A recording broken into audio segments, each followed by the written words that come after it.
So after rabbiting on a lot, now we do some meditation.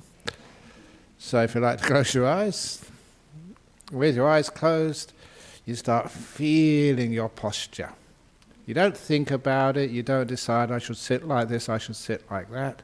You feel it, experience it, to find out whether it's correct or not.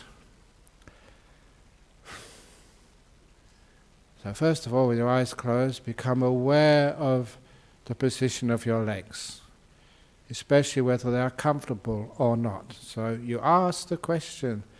A great way of starting off mindfulness, awareness. Ask a question. Are you happy down there? Are you comfortable, legs? Do you want to move? That straight away brings up awareness of the feelings in your legs. So it can tell you whether you need to adjust your legs. To push them forward, to push them back, separate them, whatever. So that your legs are comfortable. And then once your legs are comfortable, then you ask your bottom. Bottom, do you need to be adjusted? How do you feel down there? When you arouse mindfulness, you get feedback, and the feedback tells you whether you need to move or not. If you do move, you still get the feedback to say whether it's better or worse. That way you can adjust your posture. Simple learning through the power of mindfulness together with kindness.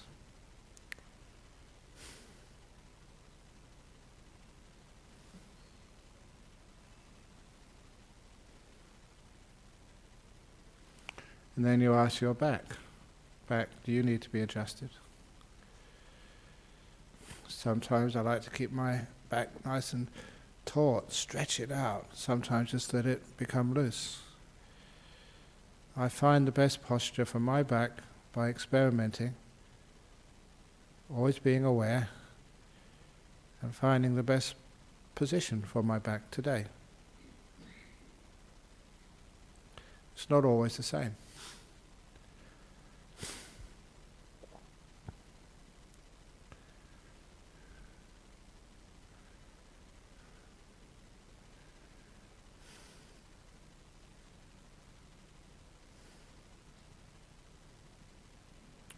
And then once my back is comfortable, then I check my hands.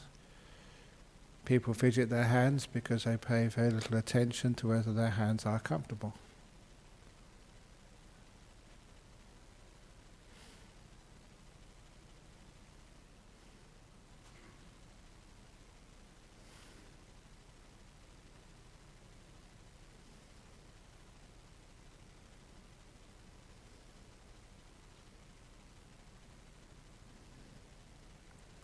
When your hands are comfortable, then check your shoulders to make sure they're not too tight, they're nice and loose.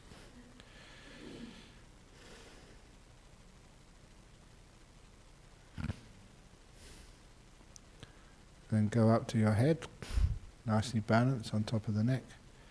Not too far forward, not too far back. Not to the left, not to the right, just nicely balanced.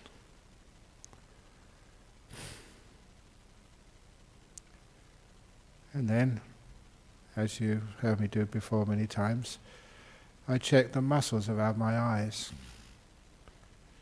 Because if I am stressed, if I am tired, if I'm anxious, those muscles are in a different configuration. That's why you can read people's emotions from their face. So I'm aware of those muscles, mindful of them, and then I relax them. Once you are aware, it's not that hard to let go. Because you get feedback. If I am stressing, they get tighter. If I let go, they get looser. Until the muscles in my face become so at ease, so loose.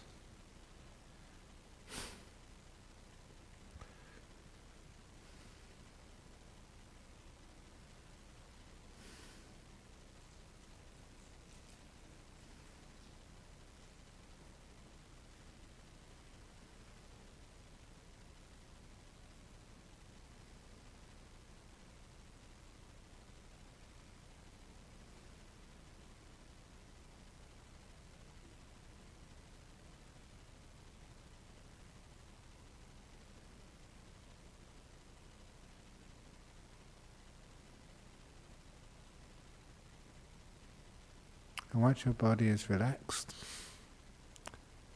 it's called a good posture. But before you leave the body totally,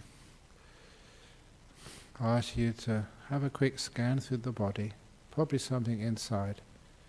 Is there something inside your body which is irritating or painful, throbbing, itchy, or just unbalanced? You can't give it a name, but it's not quite right. If so, focus on it. Zoom in, which is another word for focusing. When you're aware of that feeling, that ache, that irritation, that throb, what do you need to do to lessen the irritation? Experiment, trial and error. You're always aware, looking at that irritation. And you soon find it's one's mental attitude to these things which makes it worse, which makes it better.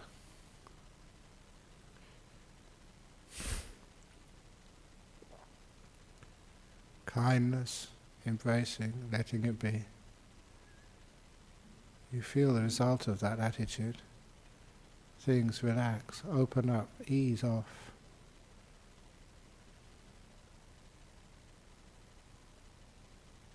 The mind's power over the body.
And you relax everything.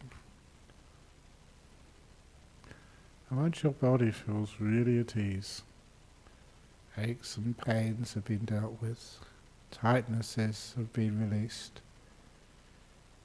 It's like you've just been to a beach, been to a spa, soaked in a hot tub. You feel so relaxed physically. Now you're ready to relax your mind, otherwise known as meditation.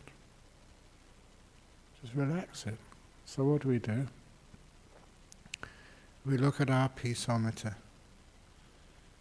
How irritated or anxious or agitated are you, and how peaceful? Give it a number from 1 to 10. 10 is very agitated, 1 is peaceful. Doesn't matter what number you give it, what is important is you're looking at the right place. That part of your mind which tells you how peaceful or how excited you are, That is called the peaceometer. Once you're aware, mindful of that, you soon find what brings your mind to deeper and deeper states of peace, and what agitates it.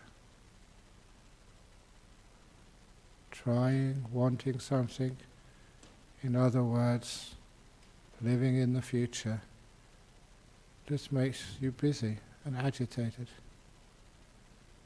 Carrying the burdens of the past just makes you more tired. Living in the present moment, happy to be here no matter what's happening. Making peace with this moment. Opening the door of your heart to it. Being gentle. Makes your mind more peaceful. And you can feel that, experience that, you can know it directly. What makes you peaceful, what makes you agitated. That's called insight.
Is experiencing your mind getting more peaceful. If you get lost in a running commentary on what's happening, then again you're living in the past, describing what just happened. Shh. Listen rather than talking inside. And the peaceometer goes down to 1.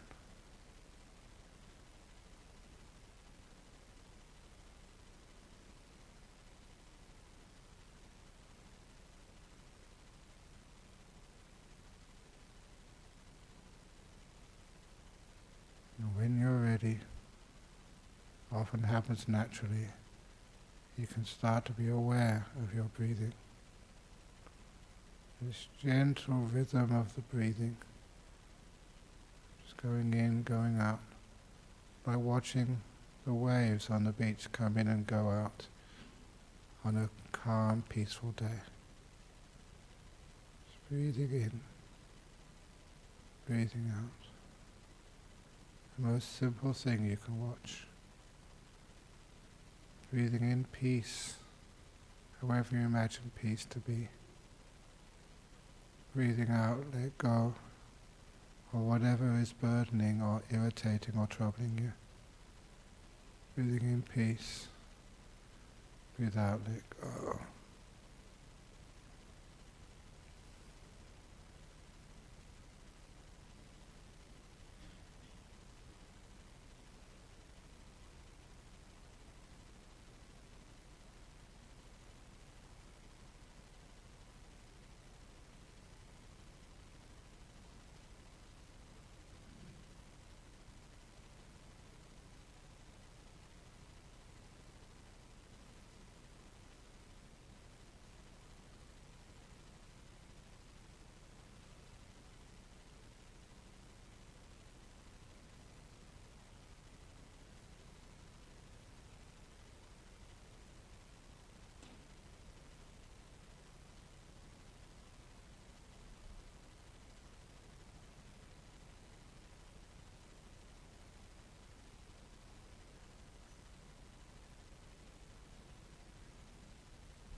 Getting very close to the end of the meditation. How do you feel? How relaxed is your body?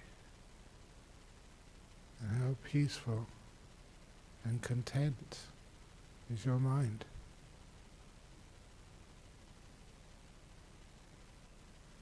And why? What worked?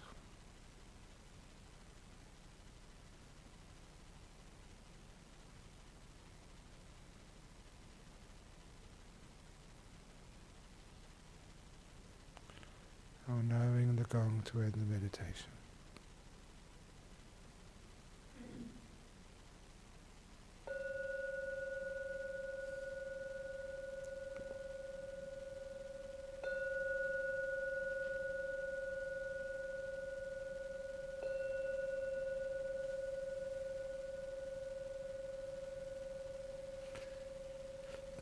Excellent.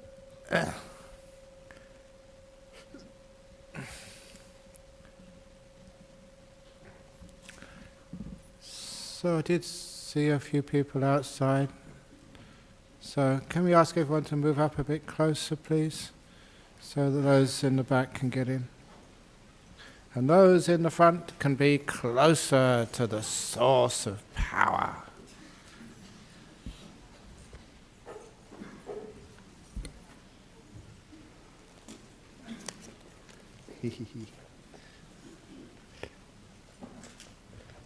Very good.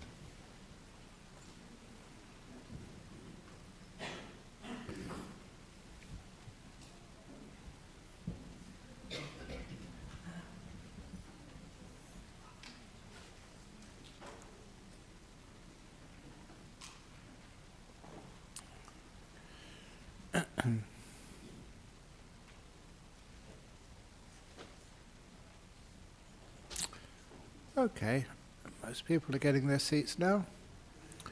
So for this evening's exciting talk, usually try and make it relative to ordinary daily events and how we can understand them in terms of Buddhism, real Buddhist practice. And there's two things which happened in the last week. And one, I got an email from somebody, a study from Brahm University, about the dangers of meditation, the downside of mindfulness practice. And also at the same time, you all know a couple of days ago there was a terrorist attack in Manchester. Now I'm going to connect the two together.